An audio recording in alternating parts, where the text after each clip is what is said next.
क्योंकि हम अपने कर्मस्थली में वापस हैं आज के लिए। तो सीधी सी बात ये है कि प्रोजेक्ट बेस्ड लर्निंग है क्या? ये बिल्कुल नहीं है जो हम अपने क्लास में करते हैं। हम अपने क्लास में अच्छा पढ़ाते हैं, बहुत अच्छा पढ़ाते हैं, लेकिन वहाँ जो हमारा तरीका होता है वह व्याख्यात्मक होता है। हम जाते हैं, पुस्तक उठाते हैं, कोई उसमें से टॉपिक सेलेक्ट किए और उस चैप्टर को डिस्क्राइब करते हैं। जहाँ भी हमें ऐसा लगता है कि ये कठिन चीज़ है, बच्चों को बतानी चाहिए, तो TLF का प्रयोग करते हैं, ब्लैक बोर्ड यूज करते हैं और उस चीज़ को समझाने के बाद बच्चों से फिर हम लोग फीडबैक भी लेते हैं, क्या समझ में आया। और अगर बच्चा बोलता है कि हाँ सर समझ गए, तो हम भी संतुष्ट हो जाते हैं। नेक्स्ट दिन हम लोग वापस से पूर्व ज्ञान का उनसे पूछते हैं। अगर हमने प्रकाश संश्लेषण पढ़ाया होता है तो बच्चों से हमने पूछा कि ठीक है, कल हमने जो चैप्टर बताया था उसके बारे में कोई बताओ। तो उसमें से जो आगे बेंच पर बैठने वाले 2-4 अच्छे बच्चे होते हैं वो फटाक से हमें प्रकाश संश्लेषण की परिभाषा एक कंठ में सुना देंगे, एक सांस में सुना देंगे कि ऐसा ऐसा होता है। लेकिन क्या उन्होंने इससे प्राप्त किया? शायद 0, क्योंकि वह उसके कॉपी तक सीमित रह जाएगा, किताब की परिभाषा तक सीमित रह जाएगी। फिर हमको करना क्या है? हमको ये देखना है कि बच्चों ने उसे ग्रहण किस तरह से किया। और इसका सीधा सीधा वो तरीका है कि हम उससे प्रोजेक्ट करवाएंगे। तो हर चैप्टर के पीछे प्रोजेक्ट दिया हुआ रहता है, परियोजना कार्य करके, वो नहीं है प्रोजेक्ट बेस्ड लर्निंग। फिर बच्चे आपस में अगर कुछ प्रयोग कर रहे हैं तो वह भी नहीं है प्रोजेक्ट बेस्ड लर्निंग। बच्चे सीखते क्या हैं?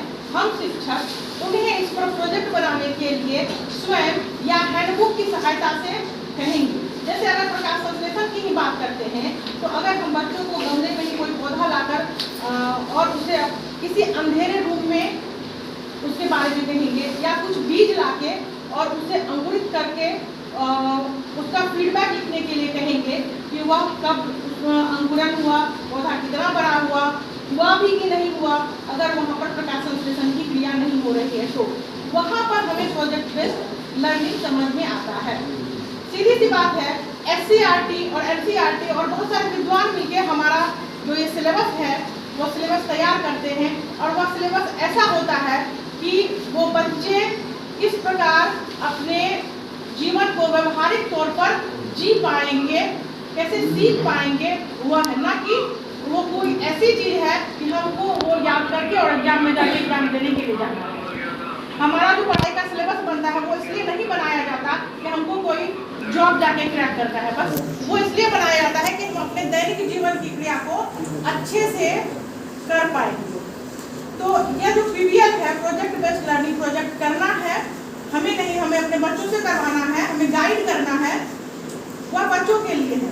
लेकिन इसके बाद जो आएगा MIP वो हम शिक्षकों के लिए है। वो इसलिए कि हमने पढ़ाया, हमने कक्षा में पढ़ाई करवाई, ये कौन जानता है? ये हम जानते हैं, हमारे बच्चे जानते हैं।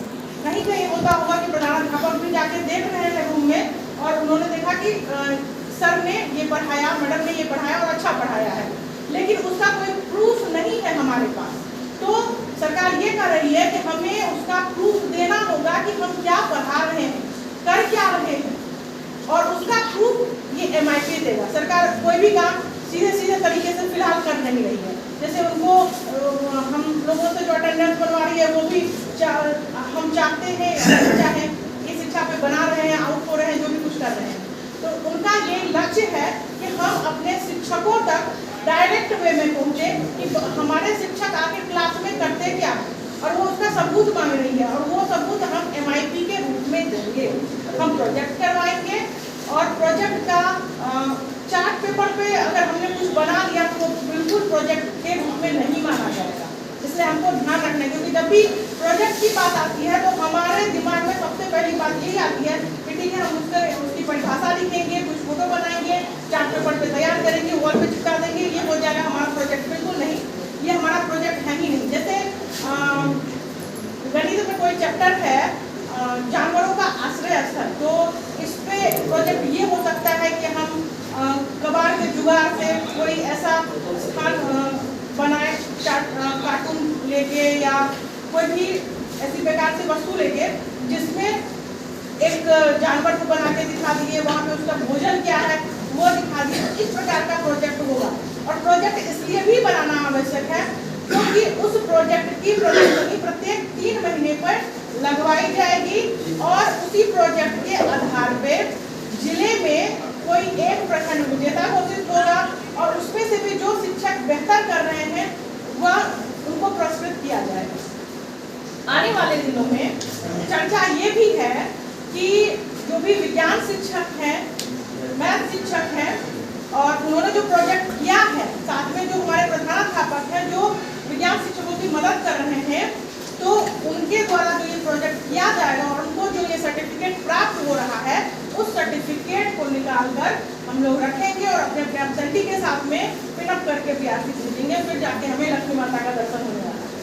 वैसे नहीं होगा क्योंकि एससीईआरटी का जो भी राज्य परियोजना निदेशक किरण मैम का जो ये संदेश था हम शिक्षकों के लिए राज्य स्तरीय मीटिंग में, वो कुछ इसी प्रकार था। और उनका ये भी संदेश था हम शिक्षकों के लिए कि आपके पास तो ये सुनहरा अवसर दिया जा रहा है कि आप अपने कार्यों को सहेजें, फोटो के माध्यम से, वीडियो के माध्यम से सहेजें और उसको जितना हो सके उसको प्रसारित करें। क्योंकि अभी का जो युग है बस वो यही है कि जो करिए उसको दिखाइए। आप क्या करते हैं, बहुत ऐसे शिक्षक हैं जो बहुत अच्छा करते हैं।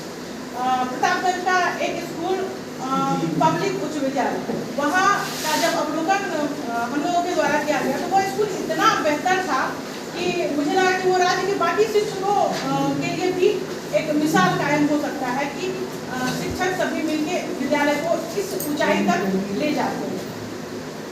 तो ठीक इसी प्रकार हमें भी अपने कार्यों को दिखाना होगा क्योंकि ये तो अभी समय की भी मांग है और हमारे विभाग की भी मांग है कि हम MIP करते जाएंगे और उसको दिखाते जाएंगे। तो ये MIP सुनने में हो सकता है कि थोड़ा सा भारी लगे, लेकिन हमारे सभी शिक्षक इसको पहले भी कर चुके हैं और अभी भी करना आसान है। स्टेप बाय स्टेप हम इस MIP को करते जाएंगे। सारा रिसोर्स वहाँ पे दिया हुआ है, उस रिसोर्स को वीडियो के माध्यम से या जो भी वहाँ लेखनी है उसके माध्यम से हम देखेंगे और स्टेप बाय स्टेप उसको हम करते जाएंगे। अंत में जो हमें कुछ एविडेंस के रूप में वहाँ पर सबमिट करना होगा, चाहे वो फोटो होगा या वीडियो होगा। हम ये कोशिश करेंगे कि हम दोनों दें। वीडियो हम कम MB का रखेंगे, 2 MB तक में हमारा हो जाना चाहिए। अगर किन्हीं का वीडियो थोड़ा सा अधिक होता है तो हम कंप्रेस करके फिर सबमिट करेंगे। वो एक तरह से हमारा प्रूफ भी हो जाएगा कि हमने काम उसको किया है। अभी बहुत सारी जो सरकारी ऐसी व्यवस्था चली आ रही है कि जो अच्छे शिक्षक हैं उनको पुरस्कृत भी किया जा रहा है और जो विज्ञान और गणित के शिक्षक हैं उनके लिए तो ये प्लस पॉइंट है कि उनके पास करने के लिए बहुत कुछ है। एज ए लैंग्वेज टीचर मुझे पता है कि लैंग्वेज टीचर के पास करने के लिए बहुत कुछ नहीं होता, लेकिन ये प्लस पॉइंट है विज्ञान शिक्षकों के लिए कि उनके पास इतने सारे प्रोजेक्ट्स हैं करने के लिए, इतना कुछ है पढ़ाने के लिए, बताने के लिए। तो इस चीज का जरूर फायदा वो उठाएंगे और इस MIP को प्रोजेक्ट के जरिए करेंगे। हम लोगों को करना बिल्कुल भी कुछ नहीं। हो सकता है प्रोजेक्ट के नाम से ही सब थोड़ा सा भारी हो जाए कि प्रोजेक्ट करना मतलब फिर से बहुत सारा ये जमा करना है, वो जमा करना है, फिर बच्चों से करवाना नहीं। हमारे बच्चे इतने ज्यादा एक्टिव हैं कि उनको बस थोड़ा सा दिशा देने की जरूरत होती है। उन्हें हम थोड़ा सा बताते हैं, वो जितनी सामग्रियाँ उसमें लगती है उसका जुगाड़ वो खुद ही कर लेते हैं। ट्रेनिंग लेना और बस हमें वहाँ पे थोड़ा सा दिशा देना है और उस दिशा के हिसाब से वो लोग इतने अच्छे से सारा प्रोजेक्ट तैयार करेंगे, देखने वालों को भी मजा आएगा। हाँ, हमारे क्लास में कुछ बच्चे ऐसे होते हैं जो बहुत ही एक्टिव होते हैं और कुछ बच्चे ऐसे होते हैं जिनका बेसिक नॉलेज थोड़ा सा कमजोर होता है, वो बैक बेंचर्स बन जाते हैं। तो अगर आगे वाले बच्चे उन्होंने मिलकर कुछ प्रोजेक्ट कर लिया तो इसको भी हम लोग प्रोजेक्ट बेस्ड लर्निंग के तौर पे नहीं लेंगे, क्योंकि हमें अपनी कक्षा में सभी बच्चों को शामिल करना है। इसके लिए हम ये जरूर कर सकते हैं कि अगर हमने ग्रुप बना लिया 10 बच्चों का, 10-10 बच्चों का हमने 4 ग्रुप बना लिया और वहाँ पे सेम प्रोजेक्ट हम लोगों ने दिया और वहाँ पे हम लोग एक कंपटीशन रख देंगे कि देखते हैं इसमें से कौन सबसे बेहतर बनाता है।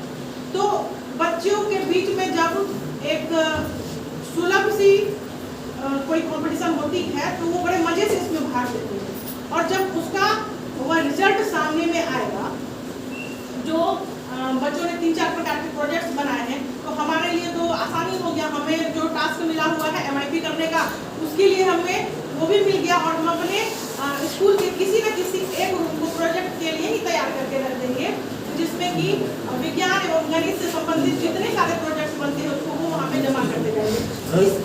इसको देख के बाकी जो लैंग्वेज है या सोशल साइंस है, उसके भी बच्चे या उसके भी टीचर इसके लिए प्रोजेक्ट बनाना शुरू करेंगे। और निश्चित रूप से हमारा जो विद्यालय है वो खुद में एक बच्चों के लिए संग्रहालय की तरफ काम करेगा, जहाँ पे जो नए बच्चे आ रहे हैं वो भी सीखेंगे, जो पुराने बच्चे जा रहे हैं वो वापस से भी आके देखेंगे।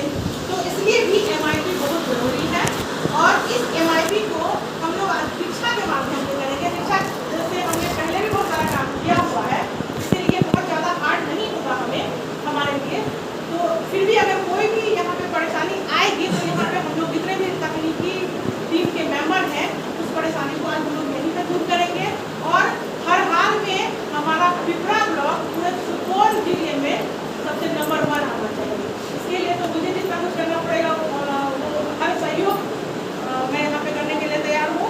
लेकिन आज ही सभी शिक्षकों के लिए वो MIP की शुरुआत हम लोग यहाँ पर से करनी ही है। अब हम लोग सर